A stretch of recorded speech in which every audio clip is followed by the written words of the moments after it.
quick 2-minute video of my chicken coop and run. So I've got real gutters coming up top here, and I go to the class tomorrow, and then this gutter or the rain barrels will come in.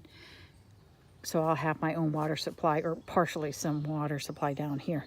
Right now that's a temporary one. It's not hooked up to anything. I do have some solar Christmas lights, which does help against the predators. This coop, this run is 10 by 15. It's Amish made. And then my coop is 4 by 6, I think. And it's elevated. It also has an a solar door, which opens and closes with sunrise and sunset. Their nest box, as you can see right here. I have 2 perches here and this one here. I have 2 windows, no back vent on this one. There is the solar guard up here with the door opening. And let's go in and I will show you. So I don't have a good apron going around yet. I'll have these rather large, the 12-inch large stones all the way around the front, and around the back I will wrap fencing, and I'll show you that in the other coop in a minute. So this is a mixed bed. So on the far end I had bags of leaves. On this end I put in mulch. On this end I have sand. And then here I had wood ash, but I had a good driving northern rain, and that just kind of destroyed all of that. So the girls don't really, it's kind of like hard rock in there. I have hanging water, and they actually can cool off there. I've noticed that as it gets really hot, they go into there. I have hanging feeders and a little bit of grit if they need it, but they've never needed it. There's plenty of sand in here, so I've never seen them play with the grit because of this. But that little grit container has it's like a colander on the bottom, so it never has any issues with water, moisture, so it never goes anywhere. And then the sand actually helps the best for what they need. A better look of the door, the electronic door. And so here you can see where everything attaches up high. That's pretty much it. In here I have a stone base, so that actually also helps with the it goes down. Well, some of the cement blocks are 3 deep, and some are, as it gets up closer towards the door, it gets to 2 or 1. All right, that's this coop. And then this coop is larger. The coop is, and this is a 6 by 8. No, 4 by 8. Sorry. And I have 2 girls who are broody. I'm just closing up because it's nightfall. You might hear the owl here shortly.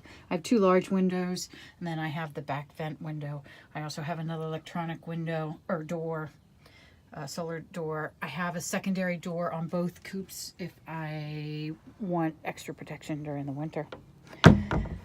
By the way, chuckets are your friend. If you want to reach under a broody hen, you use that, or you just don't feel like reaching all the way in there to get it. So here they can go underneath. I have just a little piece of plyboard under there to block their food container that's under there. They also have a little purple grit container, and they have a brick if they wanted to step on it. They have water. Now what I use is a shower curtain, a clear shower curtain, so that it will cover them when it actually rains.